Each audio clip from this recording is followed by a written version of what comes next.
Si vas a misa habitualmente, seguro que te has encontrado con alguno. Se visten parecido a los curas, pero suelen vestir una estola cruzada o una dalmática. Y sinceramente la gente no tiene claro muy bien lo que son. Estoy hablando de los diáconos, que como ya hemos dicho en otros vídeos, pues hay mucha gente que piensa que son medio curas, seminaristas a medio camino y nada más lejos de la realidad, ¿no? Pensar que un diácono es ser medio sacerdote es como si en el fútbol piensas que un portero es un delantero que se ha quedado a medias, ¿no? Y cuando realmente son dos funciones que son distintas y complementarias entre sí. El diaconado no es un premio de consolación, es una vocación de gigantes. De hecho, muchos de los santos más influyentes, revolucionarios, innovadores de la Iglesia nunca fueron sacerdotes, fueron diáconos. Por eso hoy vamos a hacer justicia a estos santos. Hoy he preparado un ranking muy especial, el top 5 de los grandes diáconos de la historia. Vamos a ver sangre, fuego, poesía, hasta humor en la parrilla. Hablaremos de un hombre que se enfrentó a todo un imperio, de un genio de la música y de un santo famosísimo que todo el mundo piensa que fue cura, pero en realidad vestía la dalmática. Di algo. Preparados para el ranking, empezamos con el número 5, el siglo IV, y nos vamos al oriente, a la actual Turquía y Siria. Nuestro número 5 es la prueba viviente de que el diaconado no es un servicio solo manual, sino también intelectual y artístico. Os presento a San Efrén de Siria. La Iglesia lo llama el arpa del Espíritu Santo y, ojo, es doctor de la Iglesia. Para que os hagáis una idea, un doctor de la Iglesia es el título más alto que puede tener un maestro de la fe. Lo son, por ejemplo, Santo Tomás de Aquino, Santa Teresa de Ávila y, por supuesto, nuestro diácono San Efrén. Y sabéis que nunca quiso ser sacerdote, vivió y murió diácono. ¿Por qué está en este ranking? Por su mente clara. En la época de San Efrén la gente estaba muy confundida. Había muchas herejías y sectas que negaban la divinidad de Cristo. Y Efrén se dio cuenta de que el pueblo no leía tratados de teología. ¿Y cómo combatir las herejías si la gente no estudiaba? Pues se dio cuenta de que la gente sí escuchaba la música, la gente sí que cantaba. Así que, ¿qué hizo? Se puso a componer himnos. Combatió el error de las herejías con la música. Efrén empezó a componer himnos bellísimos. Estaban cargados de la teología más profunda y ortodoxa, pero con melodías que la gente podía cantar. Básicamente podemos decir que San Efrén evangelizó cantando. Fue el gran cantautor de Dios. En el siglo IV enseñó a la gente quién era Jesús mediante la música y la poesía. Pero aquí viene la curiosidad sobre su diaconado. Muchos obispos trataron de ordenarlo sacerdote. Veían su carisma, su santidad y decían: este hombre tiene que presidir la Eucaristía. Pero Efrén se negaba. Cuenta la leyenda que una vez se hizo pasar por loco para no ser ordenado obispo a la fuerza. ¿Y por qué? Pues por una humildad radical. Él sentía su vocación al servicio. Se sentía indigno de la presidencia, de tocar el cuerpo de Cristo con las manos en la consagración. Pero en cambio sí se sintió llamado a explicar el misterio de Cristo como diácono. Y no penséis que solo era una rata de biblioteca. Al final de su vida, cuando hubo una terrible hambruna y una plaga azotaba la ciudad de Edesa, el viejo poeta salió de su celda. Como nadie se fiaba de los administradores de la ciudad, porque había mucha corrupción, los ricos le daban el dinero a Efrén. Organizó hospitales, compró comida, hizo camas para los moribundos y los atendió con sus propias manos hasta que murió agotado por el esfuerzo. Y ahora se pone la aspiradora a funcionar. Empezó sirviendo a la palabra a través de la poesía y terminó sirviendo a la caridad a través de los hospitales y la atención a los necesitados, las dos manos del diácono, la palabra y la caridad. Por enseñarnos que la belleza también es un servicio, San Efrén de Siria se queda con el puesto número 5.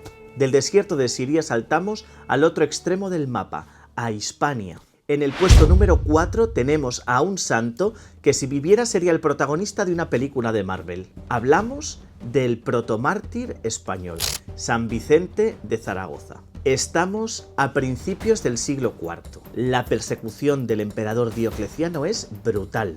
Vicente era el diácono del obispo Valero en Zaragoza. Y aquí hay un detalle precioso de la relación entre el diácono y su obispo.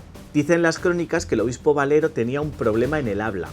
Quizá era tartamudo o extremadamente tímido y le costaba mucho predicar. ¿Qué hacía Vicente, su diácono? Se convertía en su voz. Vicente no solo servía al altar, sino que prestaba su voz al obispo para que la palabra de Dios sonara fuerte y clara. Cuando el gobernador romano Daciano, famoso por su crueldad, los mandó arrestar, los llevó a Valencia encadenados.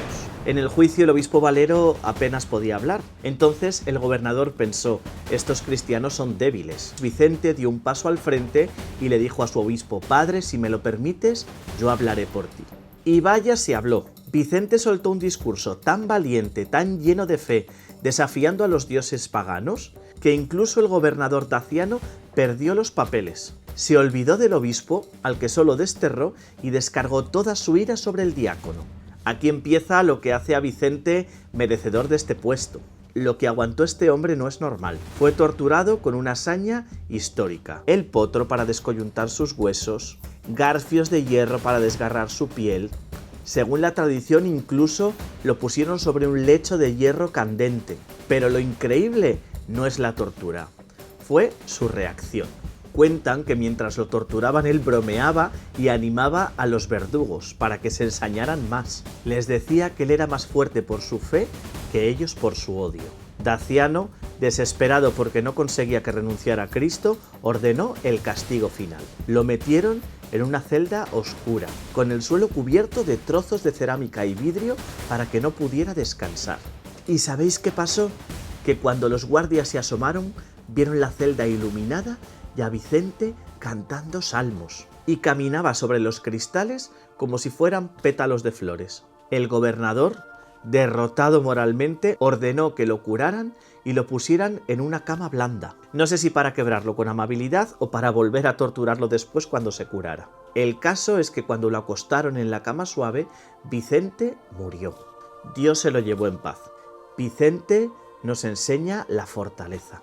Este diácono es el que da la cara, el que puso su cuerpo para proteger a la iglesia y a su obispo. Por ser la voz de los que no pueden hablar y por una resistencia a prueba de fuego, San Vicente Mártir es nuestro número 4.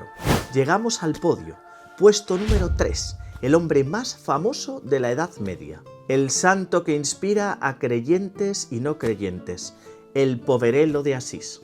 Todos saben quién es San Francisco, pero la mayoría desconocen algo fundamental en su vida. Si le preguntas a la gente seguro que te dicen, sí, este sacerdote tan humilde. Pues no, San Francisco nunca fue sacerdote. Vivió y murió siendo diácono. Sé lo que estáis pensando algunos, ¿seguro? Esto parece un mito devoto. Pues vamos a las fuentes históricas para demostrarlo. Tomás de Celano, su biógrafo que lo conoció en persona, relata un episodio clave, la Navidad de Grecho de 1223, cuando Francisco montó el primer Belén de la historia. Celano escribe explícitamente que durante la misa de esa noche Francisco cantó el Evangelio y añade un detalle litúrgico, dice que vestía la dalmática, la ropa del diácono, y que cantó con una voz fuerte y clara. En la Edad Media, el respeto a la liturgia era muy importante. Nadie que no hubiera recibido el orden del diaconado podría vestir la dalmática en una celebración litúrgica, y menos en una misa tan solemne. Si Francisco lo hizo es porque era diácono. Incluso San Buenaventura, otro doctor de la Iglesia que escribió sobre su vida, lo llama levita. Levita es la palabra bíblica que se utiliza para hablar del servicio diaconal. Así que no es un mito. El fundador de una de las órdenes más importantes de la Iglesia era diácono. La gran pregunta es ¿por qué? ¿Por qué alguien con tanta influencia, amigo del Papa, fundador de tantos frailes, no quiso ser sacerdote? Podía haberlo sido perfectamente. La respuesta, una vez más, es la humildad. Él siempre quiso ser un hermano menor. Él encarnó la esencia del diaconado, ser heraldo del gran rey.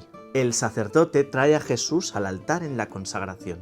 El diácono lleva a Jesús a la gente desde el servicio al altar y la palabra. San Francisco se dedicó a eso, a predicar el servicio de la palabra y a abrazar leprosos, el servicio de la caridad. San Francisco nos enseña que el sacerdocio no es una meta ni un ascenso. Él decidió quedarse como servidor perpetuo. Por recordarnos que para ser grande en el reino de los cielos hay que hacerse pequeños, Francisco tiene el puesto número 3 de nuestro ranking.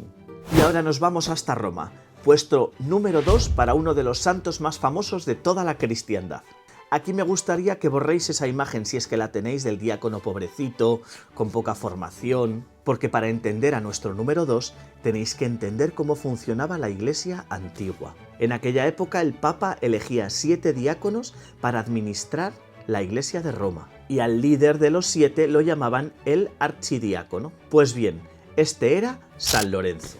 Lorenzo no era un simple asistente, era la mano derecha del Papa Sixto II.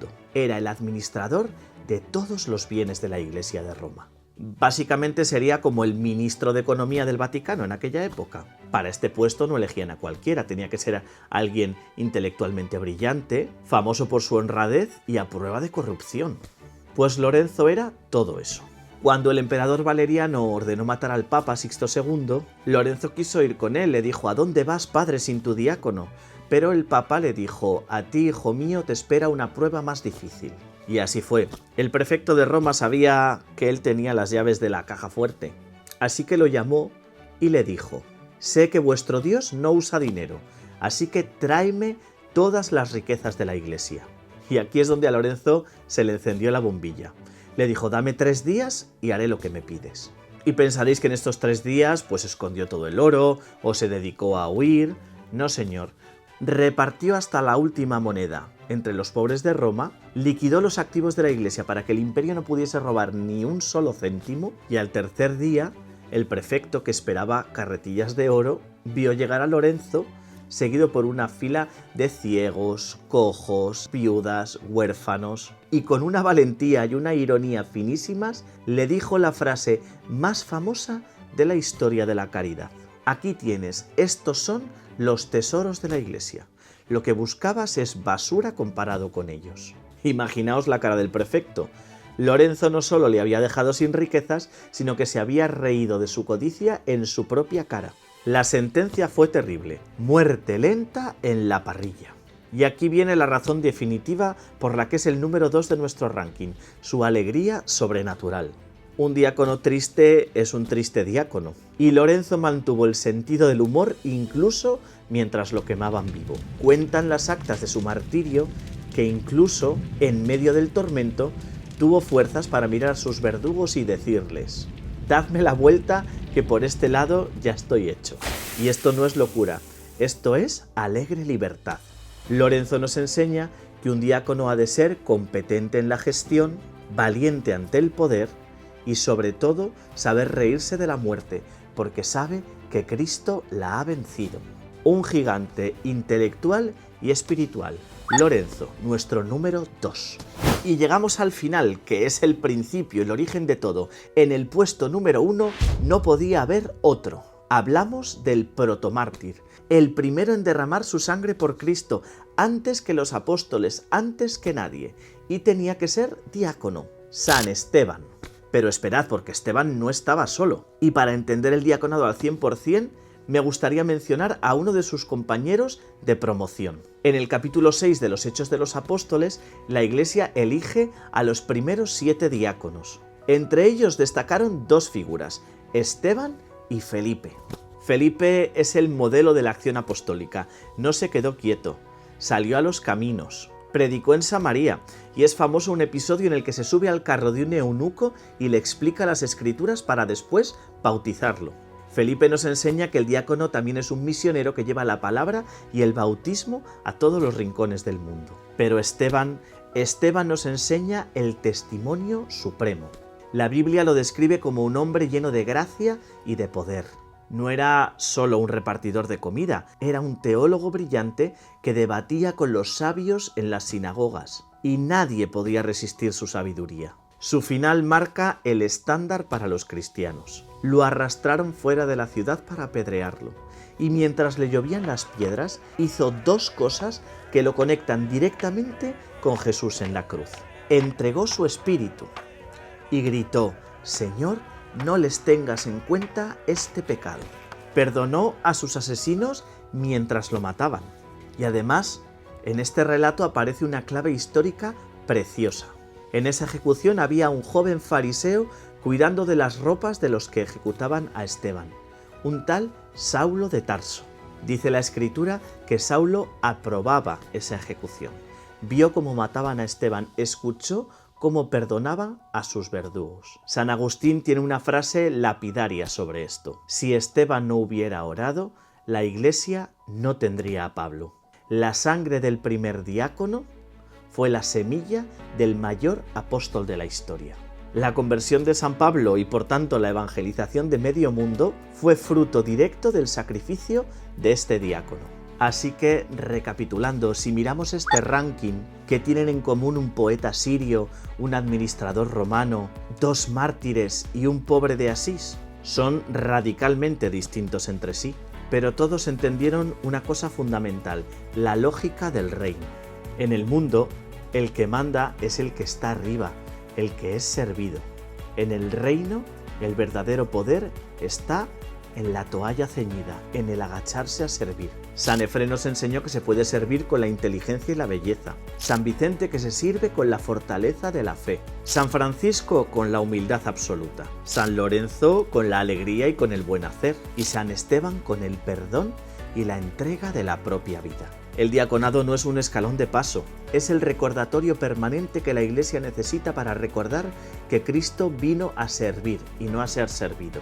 Y ahora me gustaría leeros a vosotros. De este top 5, ¿cuál te ha impactado más? ¿Cuál es tu diácono favorito? ¿Sabías que San Francisco no era sacerdote? ¿O te quedas con el humor de San Lorenzo? Dejádmelo en los comentarios, os leo a todos. Si os ha gustado descubrir esta parte de la historia de la Iglesia, dadle un buen like, suscribíos y compartid este vídeo con todo el mundo. Nos vemos en el próximo vídeo, que Dios os bendiga.